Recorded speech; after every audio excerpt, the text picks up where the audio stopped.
Bonjour à tous, je suis Miguel de Caillou TV et vous regardez un nouvel épisode de Caillou News, votre émission d'actualité hebdomadaire du monde de l'escalade. Et cette fois-ci, avant d'énumérer les infos, je voulais vous dire une petite information. Je viens de réactiver cette semaine mon compte Instagram, donc je vous invite très fort à aller m'y suivre. Je fais pas mal de petits contenus communautaires sur l'escalade, comme des dessins ou des petites anecdotes, alors n'hésitez pas, c'est gratuit, c'est rigolo et j'y mettrai aussi des petites news sur la chaîne. Ceci étant dit, on part maintenant avec les infos de la semaine. On ira du côté de Briançon où se déroulait la deuxième étape de Coupe du Monde française de l'année. Puis on ira encore une fois du côté de Flatanger où un certain Seb Bouin fait encore des siennes. On est parti. News numéro 1, et si vous ne deviez retenir qu'un seul grimpeur en cette première moitié d'année, il s'agirait sûrement de Seb Bouin. Le falaisiste français réalise un début d'année 2022 exceptionnel et on commence à manquer de superlatifs pour en parler. Pour rappel, après la libération de DNA, deuxième voie côté 9C au monde, Seb est en séjour du côté de Flatanger où il a enchaîné plusieurs gros morceaux. Et si vous ne vous en souvenez pas, je vous renvoie sur le Caillou News de la semaine dernière. Mais surtout en compagnie du Tchèque Adam Ondra, il avait imaginé un nouveau potentiel 9C partant du bas de la grotte jusqu'à son sommet. Ce projet devrait être constitué de la voie Move 9B/+, suivi de la deuxième longueur de la voie Thor's Hammer, puis d'encore 50 mètres verticales, plus facile pour sortir de la grotte. Mais la réalisation de ce problème demanderait plus d'un voyage aux Français qui préféraient donc se concentrer sur ces deux variantes pour l'instant. L'une n'est autre que l'intégrale de la voie Thor's Hammer, plus les 50 mètres verticales pour sortir, dont la cotation totale avoisinerait les 9B+. Et la deuxième n'est autre que la voie Nordic Plumber, côté 8C, suivie de la deuxième longueur de Thor's Hammer et encore ses 50 mètres verticales. Et bien pas plus tard qu'hier, Seb a annoncé sur ses réseaux sociaux avoir déjà sorti cette première variante en à peine 2 semaines après avoir pris connaissance du projet. Notre falaisiste français a choisi de coter l'ensemble 9B/+, ce qui est déjà une cotation exceptionnelle en soi, et aura dû batailler pour l'enchaîner. En effet, s'il avait déjà enchaîné les longueurs séparément, combiné, la voie atteint un total exceptionnel de 130 mètres, et cette longueur n'est pas anodine puisqu'elle limitait Seb, selon ses dires, à 2 essais tous les 2 jours pour être en possession de toutes ses capacités. C'est donc un nouvel exploit dont nous crédite le français, avec en petite cerise sur le gâteau, Adam Ondra lui-même qui écrit un post pour le féliciter de sa forme du moment.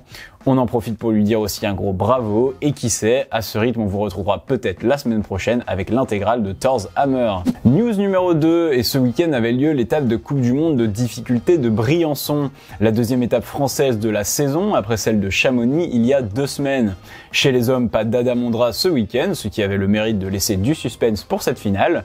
Finale sans tricolore également puisque nos meilleurs français Jules Marchalan et Sam Avezou échouent à la 15e et 16e place, pleine de promesses au vu de la jeunesse des deux concernés. Pour cette 4e étape, on retrouve donc des noms connus avec les américains Jesse Grupper et Colin Duffy, désormais habitués des finales, 2 japonais en la présence de Yoshiyuki Ogata et Teisei Oma, vainqueurs à Villars, les Allemands Yannick Floé et Alexander Megos, le Slovène Luka Potočar et le Britannique Hamish McArthur qui confirme sa bonne forme du moment.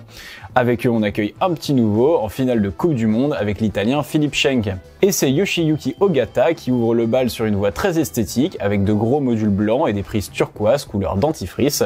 Après un mouvement assez impressionnant pour traverser la voie aux alentours de la prise 18, le japonais continue sa course jusqu'à la prise 34 où il semble tomber sous le coup de la fatigue après un changement de pied assez compliqué. Un run assez impressionnant qui est suivi du britannique Hamish McArthur. Celui-ci négocie facilement le jeté de la prise 13 puis semble dépenser beaucoup d'énergie sur le passage compliqué de la prise 18 et zip du pied gauche quelques mouvements plus tard au niveau de la prise 25, épuisé par son effort. S'ensuit le passage du petit nouveau, Philippe Schenk, qu'on sent tendu dès le début. Prenant un gros repos dès la prise 9, il se bat alors très tôt et passe tant bien que mal la traversée, tergiversant un peu sur la méthode à adopter, puis tombe au même endroit que le Britannique. C'est alors l'Américain Colin Duffy qui s'élance avec un bien meilleur départ. Il est d'ailleurs le premier à passer le crux de cette voie sans no foot, avec une méthode tête à l'envers, plus économe que ce qu'on avait vu jusqu'alors. Il enchaîne la voie jusqu'au même mouvement que Yoshiyuki Ogata, où il tombe de la même façon, ne parvenant pas à ramener sa main gauche après le changement de pied. C'est ensuite à Yannick Floé de tenter sa chance. L'Allemand, techniquement très à l'aise toute la voie, atteint lui aussi la marque de l'Américain, mais semblant légèrement moins fatigué, il réussit à ramener sa main gauche avant de tomber sur le mouvement suivant, prenant la première place provisoire. Il est suivi par son compatriote Alex Megos, pas forcément à son aise en compétition cette année. Celui-ci réalise un parcours similaire à Yannick, accrochant lui aussi cette prise 35 si dure et s'effondrant sur le mouvement suivant. Il prend tout de même la première place grâce à son meilleur résultat en demi-finale. Vient ensuite Taizé Oma, extrêmement en forme cette saison. Après son titre à Villars, c'est aussi le seul grimpeur à avoir tenu tête à Adam Ondra à Chamonix, terminant deuxième en chutant sur le même mouvement que le Tchèque. Mais il faut croire que cette voie est décidément inviolable puisque le japonais semble tout proche de réussir à accrocher la prise suivante, mais tombe lui aussi sur le même mouvement et destin cruel avec le même score que ses opposants malgré sa supériorité évidente. Il prend tout de même la première place provisoire en attendant les deux derniers passages. C'est alors le Slovène Luka Potočar qui s'élance, mais celui-ci n'ira pas bien loin, tergiversant sur la première traversée et tombant dès la prise 18. Il ne reste alors plus que l'américain Jesse Grupper à passer. La révélation américaine de l'année peut-elle enfin vaincre cette voie et accrocher son premier titre de la saison? Et comme à son habitude, l'américain ne paraît pas des plus à l'aise dans la voie, mais aussi comme à son habitude, il s'en fiche et réussit à enchaîner ce mouvement. Il tombera au terme d'un magnifique combat 2 mouvements plus tard, ne prenant même pas la peine de clipper la dégaine, mais qu'importe, la foule exulte et l'américain remporte sa première médaille d'or en Coupe du Monde devant le japonais Taizé Oma et l'allemand Alexander Megos. Chez les femmes, nous étions tous impatients de voir ce que les ouvrières avaient préparé pour la Slovène Janja Garnbret après son coup de gueule de la semaine passée.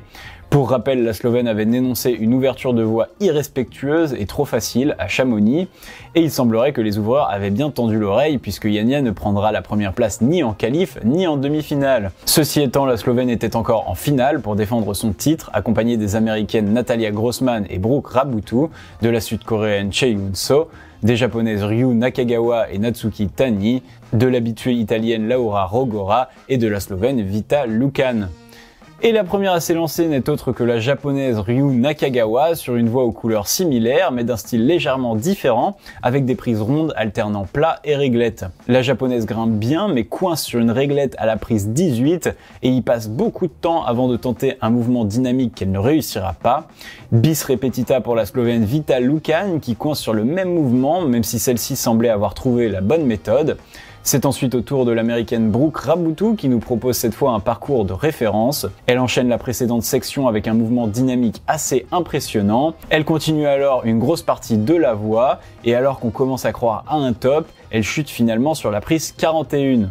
C'est ensuite Natalia Grossman, la deuxième américaine du duo inséparable qui s'élance, mais en arrivant au niveau du premier passage difficile, mauvaise surprise, la dégaine en place avait vrillé lors du passage de sa compatriote et Natalia a toutes les peines du monde à la remettre en place pour pouvoir clipper.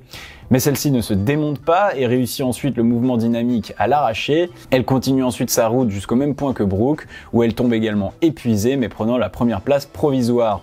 Après une courte pause, c'est l'italienne Laura Rogora qui prend place sur la piste. Plus petite que ses adversaires, son mouvement dynamique est encore plus impressionnant, la forçant à effectuer un énorme saut. Elle trouve ensuite un coincé de genou à la moitié de la voie, mais qui ne semble pas excellent puisqu'elle ne le garde pas bien longtemps. Elle continue ensuite jusqu'à la prise 37 où elle tombe quelques mouvements avant les américaines. Elle prend donc la 3e place mais avec encore 3 grimpeuses à passer. Parmi ces 3 grimpeuses, la coréenne Chae-Yoon So qui prend sa chance. Impériale depuis le début de la saison, elle grimpe avec facilité et dépasse même les 2 américaines grâce à une contrepointe bien trouvée mais tombe sur le mouvement suivant. Vient ensuite celle qu'on attend depuis le début. La voie sera-t-elle assez dure pour Janja Garnbret, reine de la discipline? Elle enchaîne facilement la première partie de la voie, se montrant même un peu plus statique que les autres compétitrices sur le mouvement dynamique. Sur la deuxième partie de la voie, elle prend son temps, avec 2 gros repos un peu au-dessus du milieu de la voie, puis repart. Elle atteint la marque des américaines qu'elle dépasse, en allant d'abord matcher la prise de droite, puis la prise de gauche. Elle dépasse alors Chae-Yoon So, mais ne parvient pas à enchaîner le dernier mouvement, un énorme jeté jusqu'au top. Il reste encore la japonaise Natsuki Tani à passer pour tenter de déloger la Slovène. Celle-ci nous créditera alors d'un incroyable mouvement feet first, comprenez les pieds en premier au niveau du premier crux de la voie. Malheureusement, si ce mouvement était magnifique, il n'était sans doute pas le plus économe et Natsuki tombera au même niveau que l'italienne Laura Rogora, épuisée. Janja Garnbret reste reine de la compétition, mais sans toper la voie, en espérant que cela suffise à la contenter jusqu'à la prochaine fois. Et voilà, c'est tout pour les news, et maintenant on part tout de suite avec les croix de la semaine. Retour à Innsbruck en Autriche avec Alex Bentaras qui signe l'enchaînement de Hades, 9A sur le secteur de Naceret, une voie dont nous avons déjà parlé début juin avec son ascension par Anag Verhoeven. C'est sur 5 jours que l'Espagnol aura dû mettre une dizaine d'essais pour dompter cette ligne. Il l'a décrit comme très résille sur des réglettes sans réel bon repos. C'est son premier 9A en Autriche et sûrement pas son dernier. C'est du côté de Montpellier sur le secteur d'Entragues que Kylian Chabrier, grand habitué du bloc, enchaîne son premier 9A Condé de choc. Il n'aura fallu que 7 séances aux grimpeurs, dont 4 l'été dernier pour en venir à bout, malgré des conditions plutôt chaudes pour cette voie. D'après lui, la décomposition de celle-ci en 2 blocs séparés par un repos était parfaitement dans son style. Équipé par Giorgio Ferretti, c'est finalement Pietro Radassao qui a libéré cette semaine Terza Via qu'il propose 9A et dont il attend la répétition pour affiner la cote. La première partie est commune à la voie Homo Vitruvianus, puis s'ensuit après un léger repos encore une trentaine de mouvements. Le jour de l'enchaînement, Pietro nous raconte s'être levé à 4 heures, être arrivé à 6 heures au bas de la falaise et à 7 heures avoir fini d'enchaîner la voie. La légende dirait même qu'il est parti se recoucher. Et on continue sur le site de Fionnet en Suisse où un certain Dave Graham fait parler de lui. À 40 ans, la légende de bloc américaine vient d'effectuer la première répétition de Fuck the System 8C+. On avait déjà parlé de ce bloc dans l'émission puisque c'est l'américain Sean Rabutu qui en a fait la première ascension alors qu'il s'agissait justement d'un projet de Dave. En voyant la méthode de Sean plus propice aux petits gabarits, celui-ci décida de retravailler sa technique et notamment son coincé de genou dans le but de l'enchaîner. Il aura alors dû faire face aux fortes températures mais aussi à quelques tempêtes venant régulièrement mouiller le caillou. Puis alors qu'il commençait à perdre espoir, retombant dans les parties plus faciles du problème, l'Américain a sorti le run parfait de son chapeau pour finalement enchaîner le bloc après plus de 5 semaines de travail. Vous m'avez peut-être déjà entendu prononcer le nom de Nao Monchois dans cette émission. Le Français de 23 ans, originaire de Besançon, est un habitué du haut niveau national et même international avec quelques participations en Coupe du Monde, dont une 8e place en difficulté à Briançon en 2021. Et bien cette semaine, c'est sur le caillou qu'il fait parler de lui en enchaînant la moustache qui fâche sur le site d'Entragues lui aussi. Son premier 9A+ en carrière et pour lui il s'agit d'un véritable accomplissement, soulignant le nombre de voies mythiques dans cette cotation.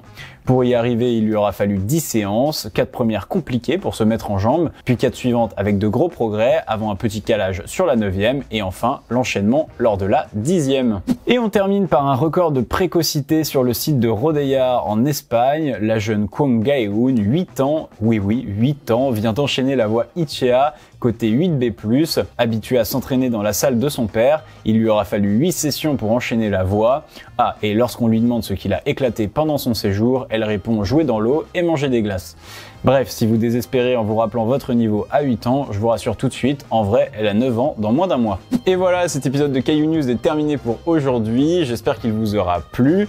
Comme d'habitude, je vous invite à laisser un j'aime sur la vidéo, à vous abonner à la chaîne si ce n'est pas déjà fait, et à cliquer sur la cloche pour être notifié de tous nos prochains formats. Et en attendant, je vous dis tchuss!